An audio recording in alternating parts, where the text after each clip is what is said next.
Professor Clifton Emery, a leading international scholar on maltreatment and violence.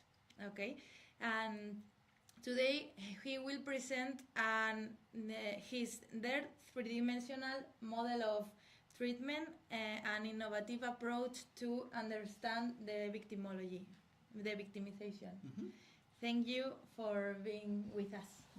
Thank you so much for having me. It is a pleasure and an honor to be here at Complutense, about which I've heard so much and for so long. Pardon, no hablo español. Very, very poco. So I will be using English unless you want me to use French or Korean, which wouldn't be good. So today I will introduce or do a brief review of the 3D theory of polivictimization, also known as the 3D theory of trauma. And I will also, do I need to pause for translation? Yes? No? Okay, so I'll just go. Alrighty. So, I'm going to give you an overview of what we're doing. First, I'll update you on what 3D theory is, and briefly review it, okay? And then I will introduce the India Families and Neighborhoods study, which is ongoing. We have about 3/4 of the data, I'll describe that, and go over some preliminary findings which bear on 3D theory. Okay, and then discussion, implications, and questions from the audience. Okay, no translation, right? Okay, keep going.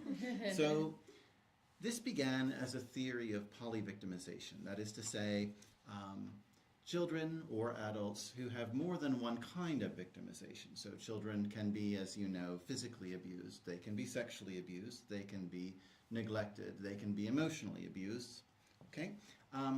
So that's polivictimization, but really polivictimization is part of the larger study of trauma, psychological trauma.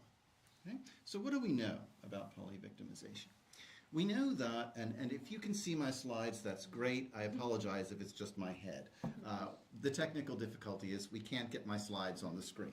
So we know that almost 40% of children in low and middle income countries are polyvictims. And we know that David Finkelhor, who's sort of the father of the study of sexual abuse, argues that polyvictimization has lasting impacts on children. This is not a surprise. Okay? Research on single victimization, however, also finds that victimization has lasting impacts on children. What we argue in the 3D theory is that the theorization of polyvictimization is inadequate. That is to say, it isn't properly theorized. Okay? And that means that the research that we do, the study that we do, the teaching that we do on polyvictimization doesn't contribute as much to knowledge as it could. And I am a social worker, okay? So from my point of view, yes, I have a job as a scholar to do the best research I can. That is what we do. We serve the truth. But that job is particularly important because social workers serve vulnerable populations.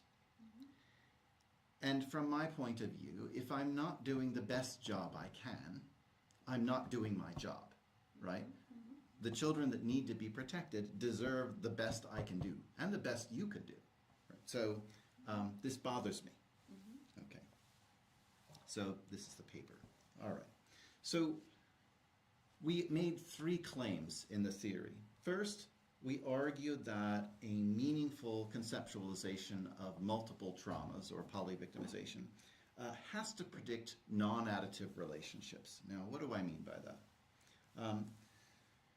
By non-additive, I mean it isn't neglect plus physical abuse, plus sexual abuse, plus emotional abuse.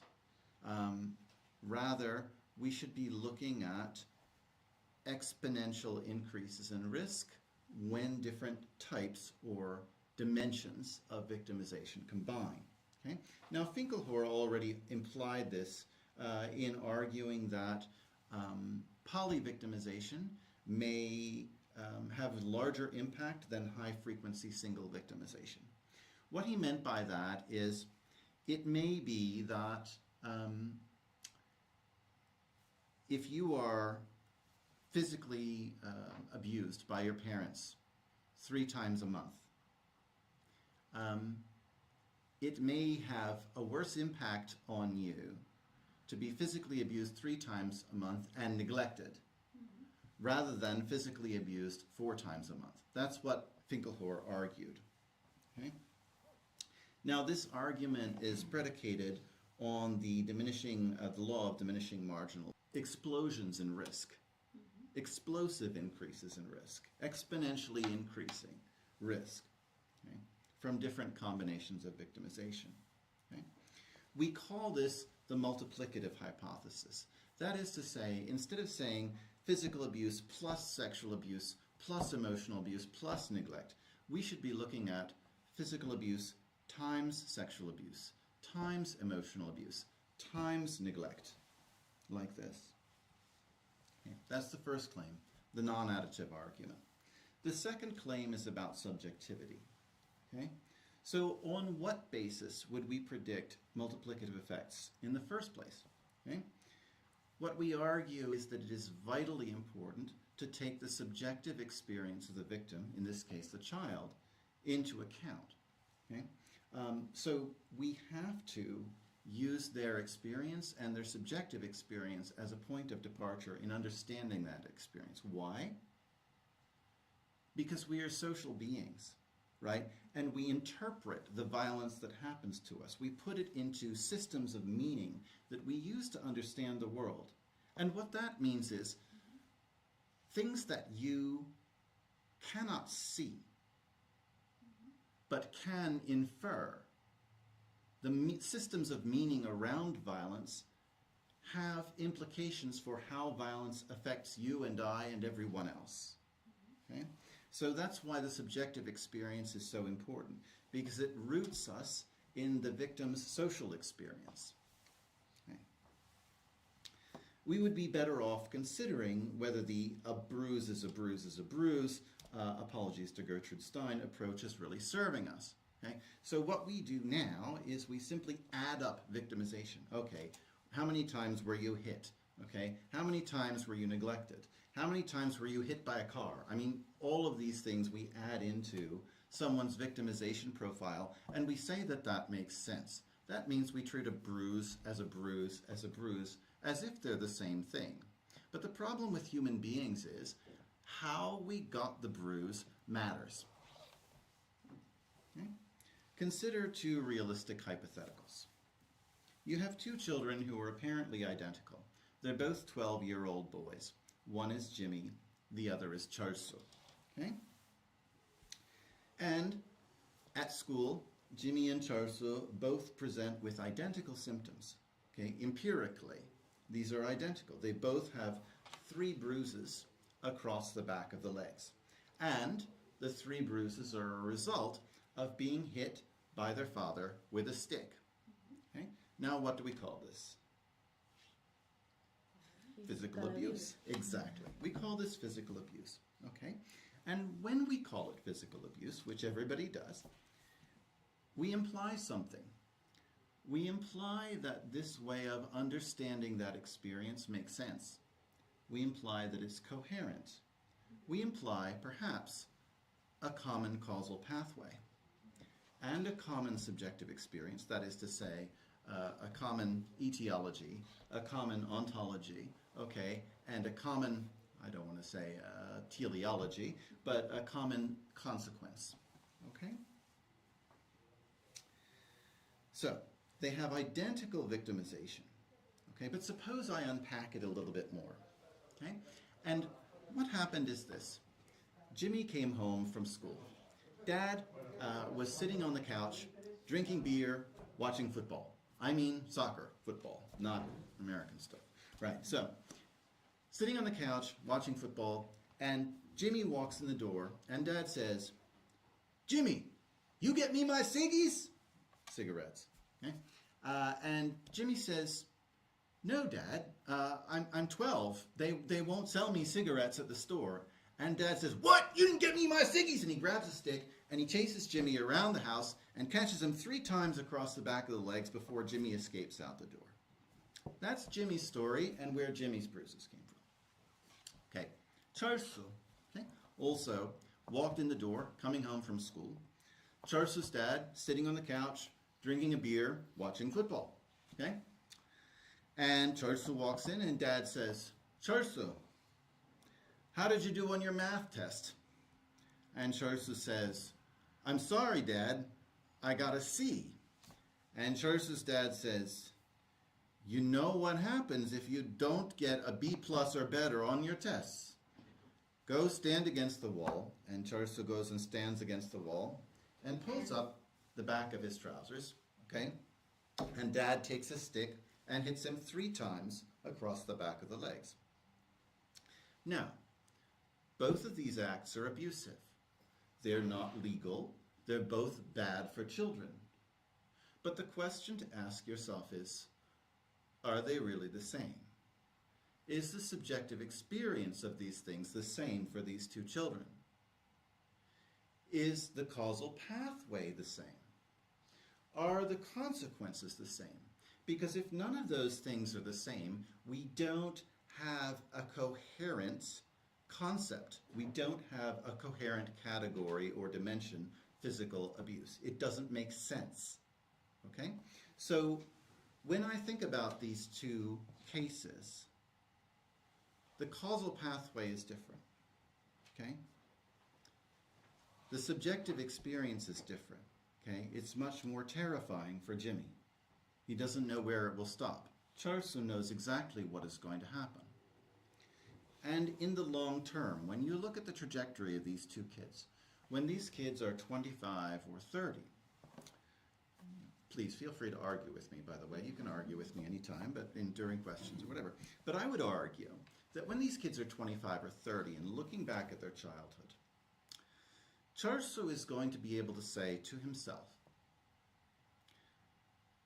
I was physically abused as a child, but my dad did care about me. He wanted what was good for me. Jimmy might have a much more difficult time saying this to himself.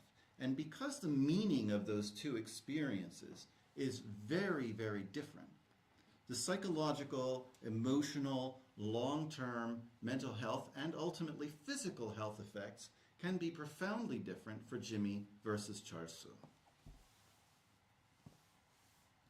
Okay? Okay. Sorry, I often anticipate my slides. Right, so this just says what I just told you. Okay. So the argument here is our work, and especially our conceptualization, needs to be informed by victims' voices. And one problem is, if we're looking for multiplicative increases in risk, exponential increases in risk, it doesn't work if we don't have the right types. We say physical abuse is one type, sexual abuse is one type, emotional abuse is one type, neglect is another type. But is it right? Are those properly types? And on what basis do we call them types? Right? If we don't have the right types or the right dimensions, measurement error is going to screw up any detection of multiplicative effects. Okay. The final claim was one of conceptual insufficiency. It's an argument we've been building. Okay, so we argue, first, we have to construct types that are not empirically reductionist. Okay, what we do now is empirically reductionist. Do you have a bruise? That's physical abuse. It reduces our categorization of abuse to something you can see, an observable. Okay? Okay. We need to construct types that are not just based on what you can see. And then look for empirical regularities. Okay? In this kind of approach, 2 things that appear to be identical empirically, Jimmy and Charsu are both victims of physical abuse, may actually be different types of abuse or victimization. Okay? And two types that appear to be different empirically, say physical abuse and emotional abuse, could in fact be identical types of abuse if we were not using an empiricist approach to classifying different kinds of trauma.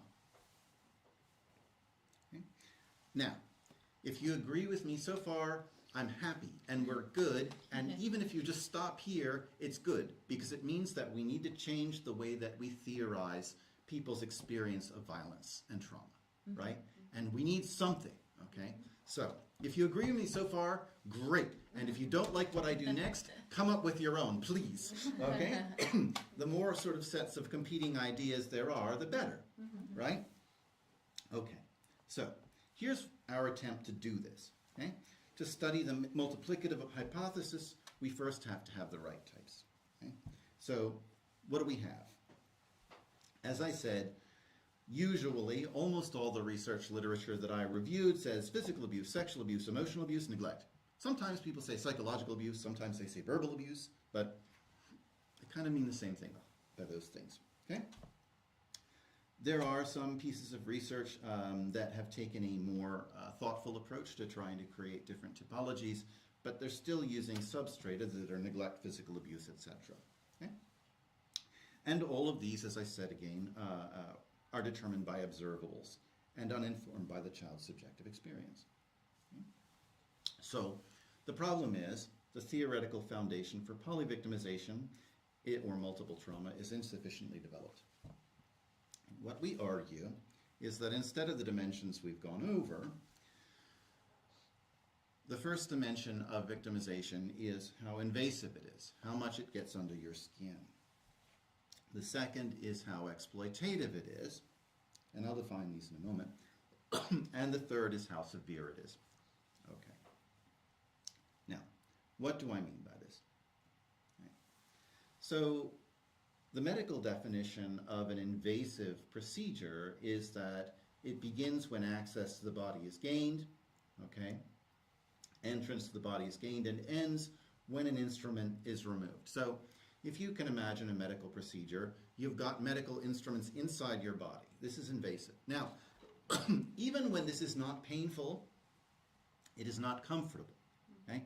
I'm getting older. If you've ever had to have a colonoscopy, this is not particularly painful, but it is profoundly uncomfortable, right? Having some instrument inside of you, right? And this is what we mean by invasiveness. Things can be physically invasive, they can also be emotionally invasive. But even when benign, something that's invasive is not necessarily that comfortable. Okay? So our related definition is that invasive trauma begins when normative boundaries around the body or self are transgressed. It may be emotionally and physically uncomfortable, even if it's benign. For example, forced feeding. This is invasive. Munchausen's by proxy, okay, if you're familiar with it, okay? Also invasive. This is your parent basically saying that you have an illness, convincing a doctor that you're having an illness, and then getting them to do things to you. Sexual abuse, sex trafficking, sexual assault is invasive. Okay? Organ trafficking is invasive. Okay? What do I mean by exploitativeness? Okay? So exploitation involves the instrumental relationship, use of a relationship with another for the purpose of self-gratification, when there's a normative obligation to refrain. Now this last part is important. This morning I went to a cafe, okay? I bought a café con leche, right? I gave the man money and he gave me café con leche. That was an instrumental relationship. I'm not obliged to have a non-instrumental relationship with this man, right?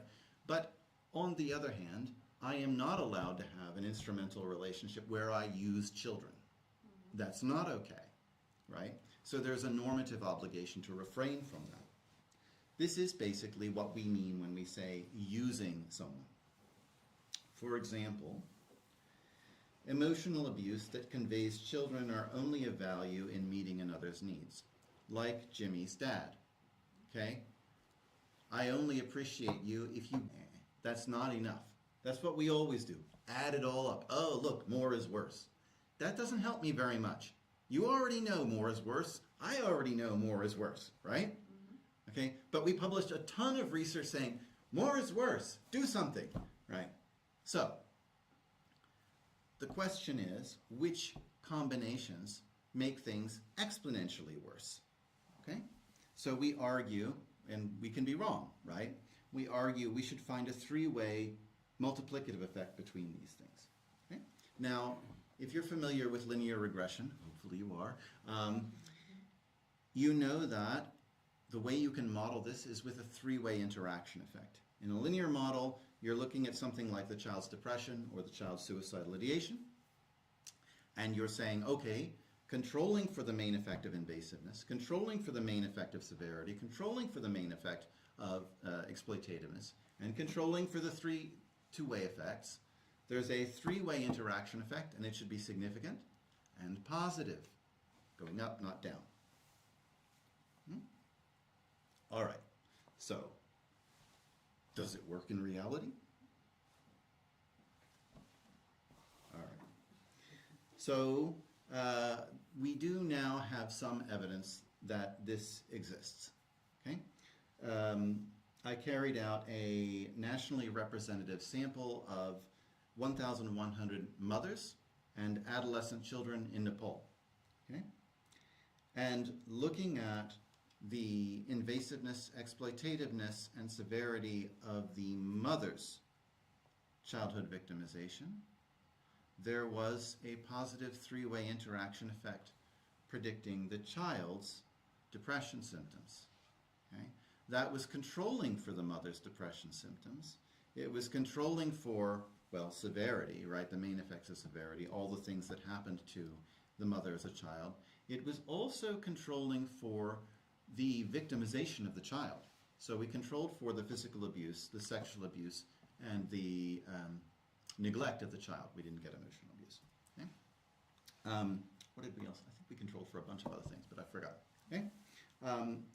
So that's a first finding that's published in Social Science and Medicine in 2024. Okay? We've also been doing research in China, which is not surprising because I'm based in Hong Kong. Based on a random sample of mothers from Xinhua County in Qinghai, we found a three-way interaction effect of the mother's childhood victimization, these dimensions, severity times invasiveness times exploitativeness, predicting the neglect of children by the mother. This one is in Social Science and Medicine, this one is in Child Abuse and Neglect. Okay? And we've just developed a new scale called the PIES, P-I-E-S, polivictimization, invasiveness, and exploitativeness scale, but it's easy to remember because if we like to eat pies, then, you know. And we have validated this on a large sample of Chinese secondary students. So the PIES scale is what I'm using in the India study. Okay, so this new validated PIES scale we're now looking at. Okay. The previous 3D studies had two big limitations. Okay? One, the measures. These were one-off measures that asked people to think about the worst victimization they had, and then how exploitative was it, how invasive was it, on a scale of 1 to 10. Okay? And then secondly, the other studies did not measure complex PTSD. So one could make a counterclaim, right? One could argue, yes, the things you're talking about are important, but they are aspects of complex PTSD, right? And perhaps we need to understand these as part of or engendering complex PTSD. So what's the relationship with complex PTSD? Okay. Are invasiveness and exploitativeness simply capturing untapped dimensions of complex PTSD? Okay. So the short-term objectives of this study are to test 3D theory in India and implement the PIES and examine relationships with complex PTSD and mental health. The longer-term objectives are look at childhood 3D trauma and also to test a whole different theory, which is different types of domestic violence, and look at the mental health of adolescent girls. I haven't told you yet what this is a study of, so forgive me for I'll get there in a minute. Okay. We're also, national prevalence estimates. I'm not going to go through all of these because I don't want to keep you here all day. Okay? Okay. So why are we studying India? All right. Well, we have almost 500 million children under the age of 18. It's the largest adolescent population in the world. It's also the largest country in the world by population. It has an extreme poverty rate that's dropping, but still 1 in 5 kids, 1 in 5 people. Okay. It's the world's 4th largest economy. Okay. And it is geographically and culturally adjacent to Nepal, which produced the first quantitative 3D study on adolescent mental health. Qualitative research suggests strong informal social control, but types are not clear. All right. So this is a nationally representative sample of 2,000 mothers and adolescent daughters in 14 states and Delhi. Okay. Basically, it's a stratified probability proportional size multi-stage cluster sample. And one of my degrees is in statistics, so I did all the sampling, which is how we wound up with this thing, and my poor research team is out there schlepping around asking people questions. It's stratified 50% rural, 50% urban. Okay? It is a 4-stage PPS cluster sample. What that means is, if I just do a simple random sample of wards or districts or municipalities, small municipalities have an equal chance of being included in the sample as a large municipality. That means I oversample small municipalities. So this balances that out, so everybody in the country, the goal is, has an equal chance of being in this study. There are 36 villages from rural states and 44 urban wards. Okay? 80 municipalities with 25 households each. And at present, this data is based on an analysis of the first third of the data, 710 mother-daughter dyads from 11 states and Delhi. Okay? It has complete data from 3 states. Okay? In terms of training and ethics, anyone doing this research is required to complete a 2-day training administered by me. They have to complete an exam, a written exam and an oral exam on informed consent, voluntary participation, protecting human subjects, ethics, study ethics broadly, and the logistics and methods of the study. Okay. So, what are we looking at? We have a 10-item adolescent depression measure, which is the CESD. Okay. We have PTSD symptoms via the International Trauma Questionnaire, the ITQ. These are validated psychological measures. Okay. Mother's childhood victimization via the Childhood Trauma Questionnaire. Okay. The daughter's victimization via the Juvenile Victimization Questionnaire. This is Finkelhor's measure. Okay. Suicidal ideation in the past 1 to 2 weeks. Okay. Specifically, I thought about suicide. I made plans to commit suicide or to carry out suicide. We don't use the word commit anymore. I apologize. Okay.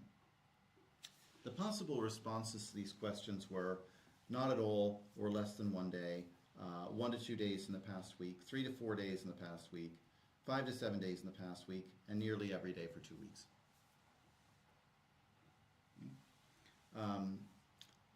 Vis-a-vis 3D theory, we have 9 items on a 4-point Likert scale. These included, for invasiveness, items like, I felt like the experience got under my skin, and this was more like a splinter or piercing feeling than a bruise, to capture invasiveness.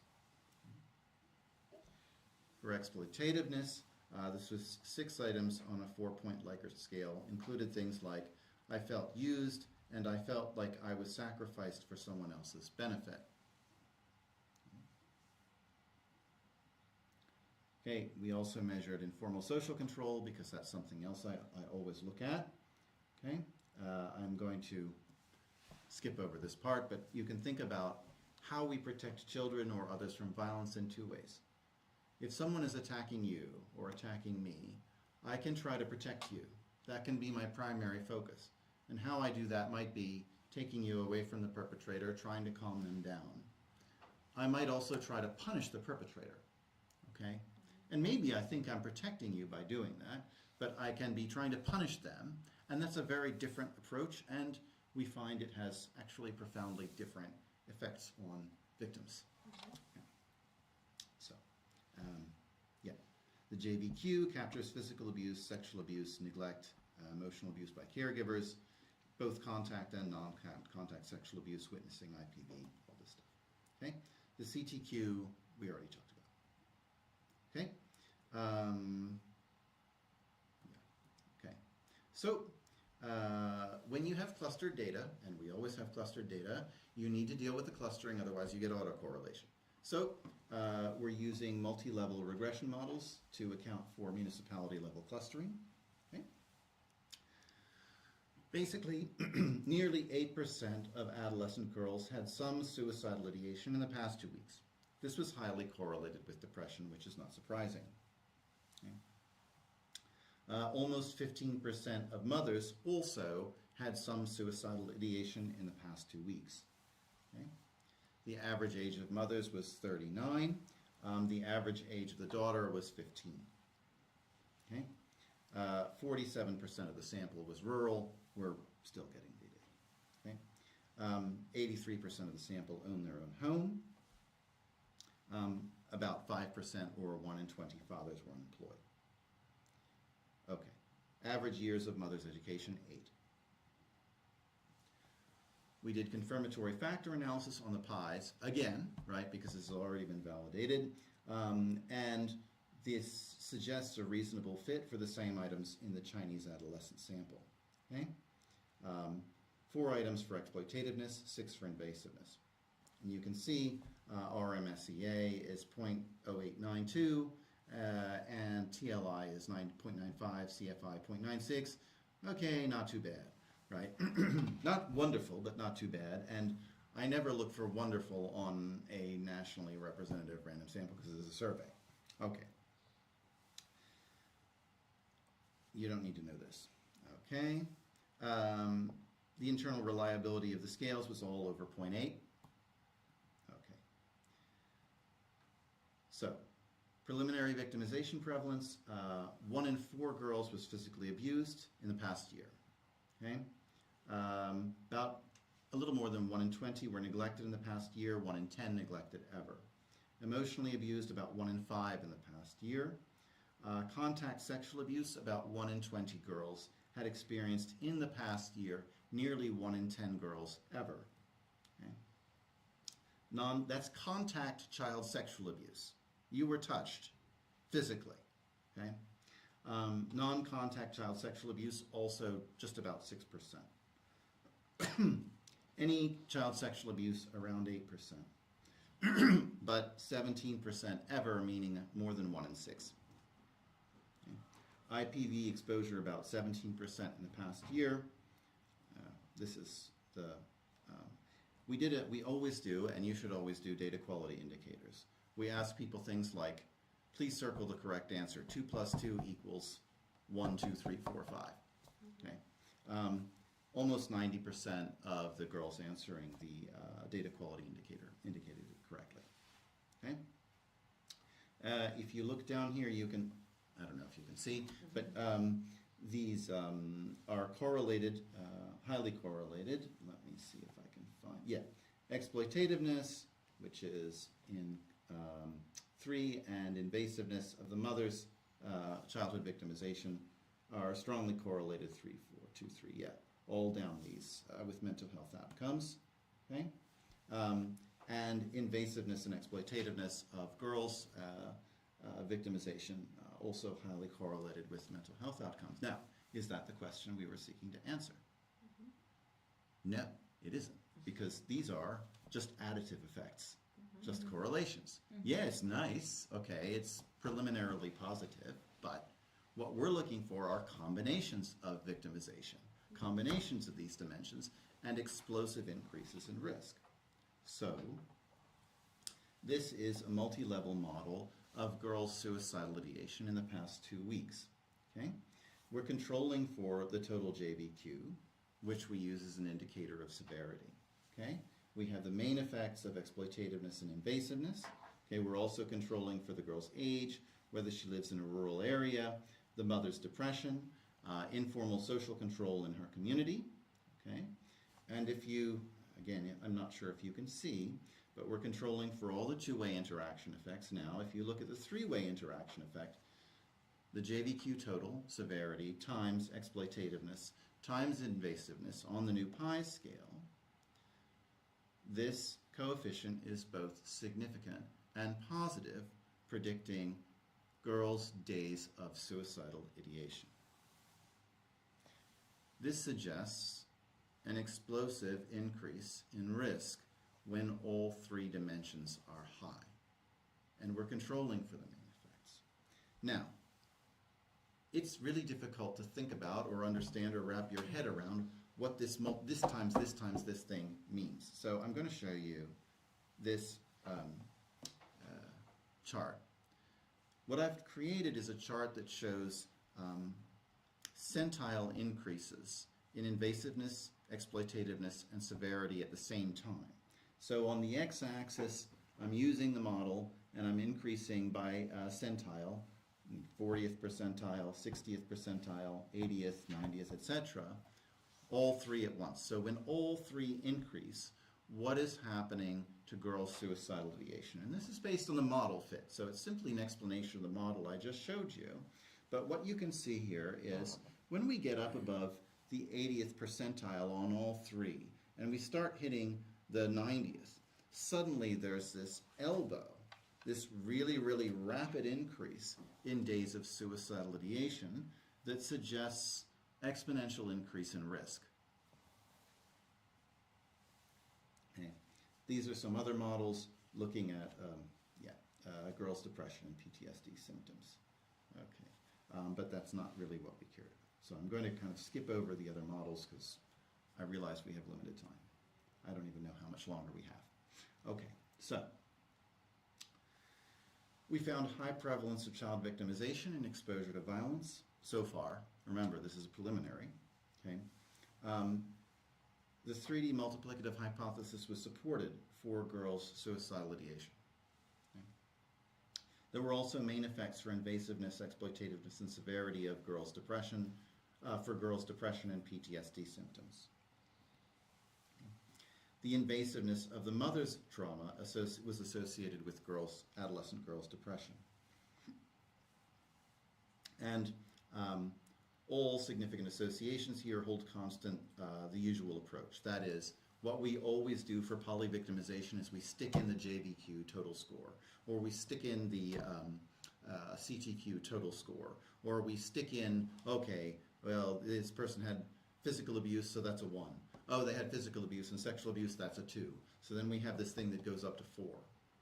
Okay, so one consequence of controlling for the main effect of severity using the existing approach is we are explaining variance in suicidal ideation above and beyond the usual approach. It means, to me, that the usual approach is not sufficient in understanding the experience of these kids. Okay? And there were strong bivariate correlations. Okay? So I would argue that the support for the multiplicative hypothesis is important. Okay? It suggests that girls' days spent thinking about suicide increase exponentially when invasiveness, exploitativeness, and severity of trauma are all high. Okay? Listening to girls' subjective experience of the invasiveness and exploitativeness of trauma, in addition to paying attention to the severity, may help to triage girls at risk for suicide. That is, in a developing country like India, okay, and even in a country like Spain, formal resources are limited. If you look at the prevalence of child maltreatment or violence or violent victimization, are there enough social workers? Are there enough psychologists? There are never going to be enough social workers and psychologists. So what do? Well, one thing is you have to train ordinary people to be more responsive. That's informal social control. But the other thing you have to do is triage. who am I going to pay attention to? And what I'm saying is, this suggests we should be paying attention to kids who have not just childhood victimization, not just polyvictimization, but highly invasive and exploitative polyvictimization. Okay. This could help us to better target intensive interventions that will ultimately reduce mortality among adolescent girls in India. And I'm trying to stay in the data here because this is where we have to get from. Invasiveness of the mother's childhood trauma was positively associated with girls' depression symptoms. This suggests intergenerational things can be happening. Okay. Finding ways to mitigate this association and these associations may help to interrupt intergenerational transmission of trauma. Okay, I'm not going to talk about that because it's important, but it's not the focus of this. Okay? So, there were also findings for protective informal social control, okay, that were positive. That is to say, protective. All right. Yeah, days of suicidal ideation increased with girls' age and were higher for girls in cities. Right. So what would intervention look like? Okay? Well, maybe we need to train social workers, community and child protection workers, as well as child psychologists, to ask children about traumatic experiences of feeling used, okay, and contaminated. Target children high in all three dimensions. Develop new interventions to help children cope with trauma that is exploitative, invasive, and severe. Okay? And develop community education approaches to increase protective informal social control. Okay? Some limitations. This is preliminary data. It's only based on 710 cases of a 2,000 case national study. It's cross-sectional. It's self-report. The data are not fully analyzed. Okay? The findings suggest the relevance of 3D constructs to mental health above and beyond controlling for checklists of symptoms. Highly severe, invasive, and exploitative trauma may exponentially increase girls' days of suicidal ideation. Okay? We need more modeling and data to explicate relations with complex PTSD. Okay? And the main findings are not artifacts of a single item measure, which is what we are using in Nepal, and the early findings in China. Okay? So this is additional support for 3D theory using the new validated pi scale. Okay? We need theory, research, policy, and practice to mitigate 3D trauma. Okay? I argue again and again and again.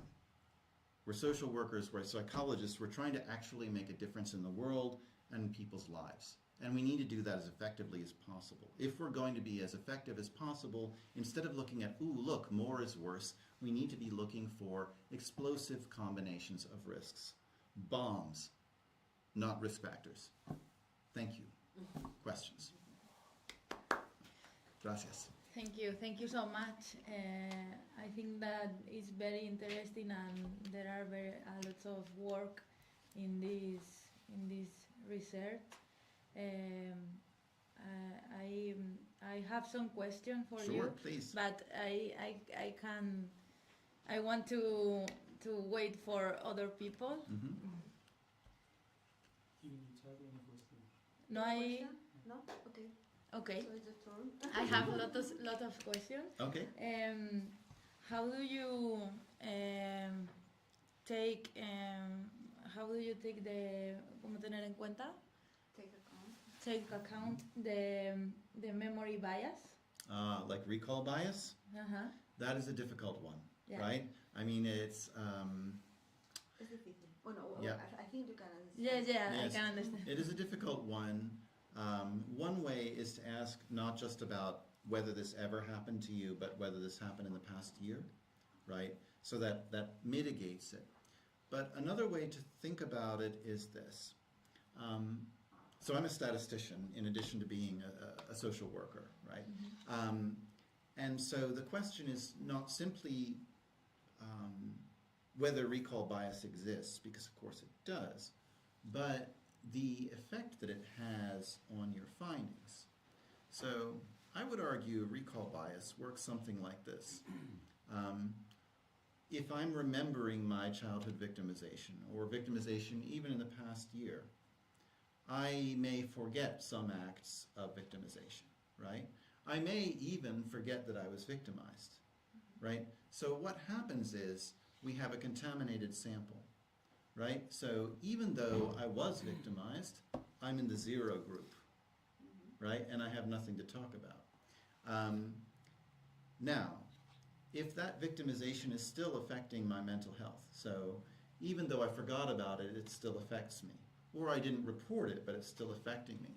Now we have people reporting victimization in this group, and people in this group who are supposed to have no victimization, but actually they do, right?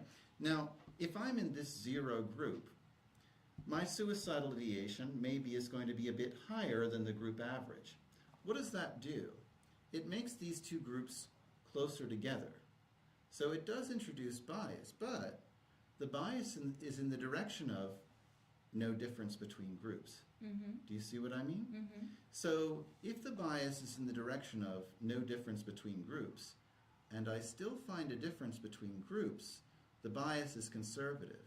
It means that the impact is even higher than I find in my data, right? So because it's biased towards non-significance, and I still find significant results. Does that make sense? Now, maybe there's a story we can tell about recall bias that goes the other direction, but I'm not sure what it would be. So I'll ask you, can you think of a way that it would work the other way? Que me ha dicho si... Que si piensas que se podría trabajar de una manera diferente, exactamente en la dirección contraria. Es todo el tema estadístico de mezclar grupos.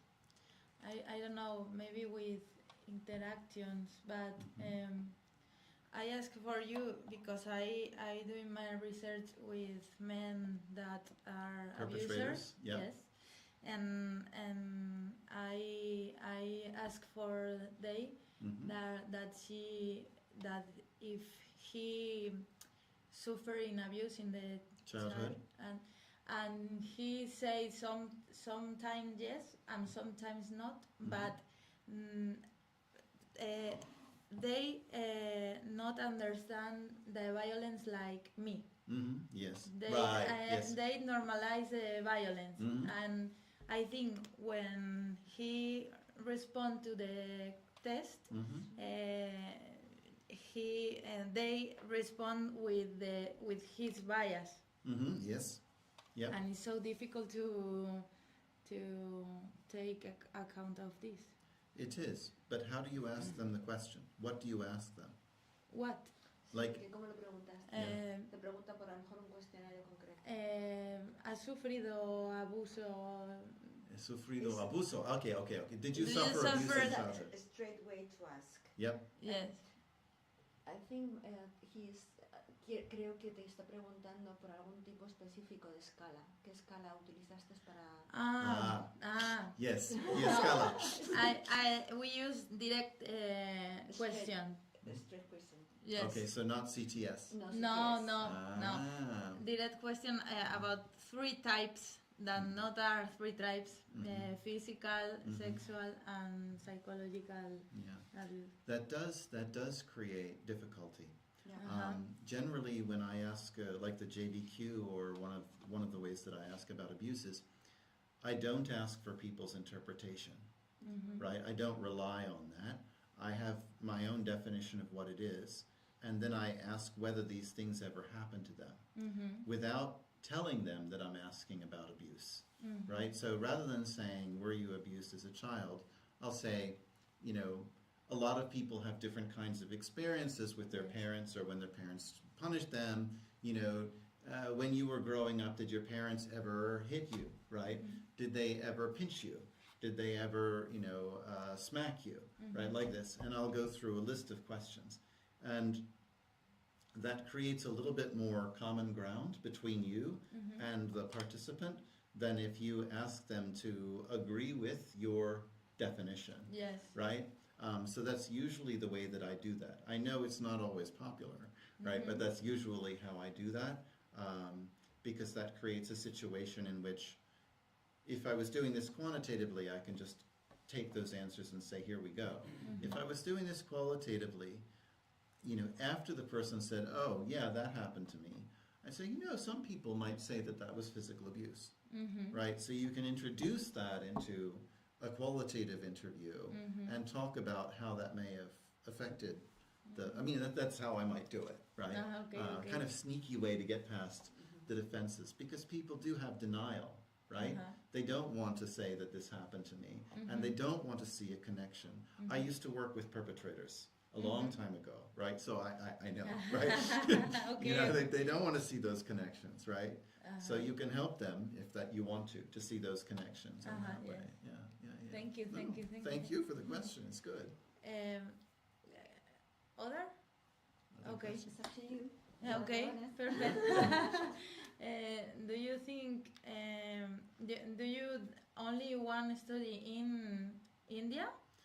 This is the beginning, the first one. The beginning, okay. Yes. And do you, if you, are you thinking do it in Spain, for example? I'd love to. Okay. I'd love to, yes. Could be very interesting. Yeah. And do you expect some different results By culture? between culture? Yes, it's hard to theorize what those are. It is really hard to theorize what those are. So my wife is actually an expert in cross-cultural psychology, and she is originally from China, so she's in a good position to sort of talk about East versus West differences. But for me, I lived in Korea for 11 years. I speak Korean. I feel half Korean, but I'm married to someone from China. I've lived in Beijing for 2 years. I've lived in Hong Kong for 8 years, right? Now, and I'm now studying India, and I'm studying Hindi, right? And putting China and South Korea and say Vietnam or Japan into one group is sort of saying Spain and Poland have a lot in common. Spain and Poland, right? Spain is quite different from Poland, actually. Yeah. They're both in Europe, but they're actually profoundly different places, right? And so it's hard for me to theorize, because although some people in cross-cultural psychology try to create systematic, like I'm thinking of Hofstede, right? Hofstede tried to create these things like uncertainty avoidance and individualism versus collectivism, and these different dimensions of culture. But when I look at those dimensions measured on cultures I know, like comparing China to South Korea, the result is both my wife and I burst out laughing, right? Because we've both lived in China, we've both lived in Korea, and there's no way that power distance is bigger in China than it is in Korea. No, we know that, right? So I'm skeptical of anybody who can say in advance what the differences might be. And I would also argue, to understand those differences, you can't just have quantitative research. You need qualitative research and maybe even ethnographic research to understand that. So I would also say I do not understand Spain or India well enough to say what those differences will be in advance. But I'll look for them every way I can. Okay. ¿Podemos terminar ya? Sí. So there is no more question? No. There are. Okay, so thank you so Thank much. you so much for hosting me. I really appreciate I like it. so much your research. Oh, thank you. I want to know more news. Please, yeah, happy to share. Yeah. And thank you so much for being here and to share your research with us. It's really my pleasure. Thank you so much for your time, and it's, like I said, I'm honored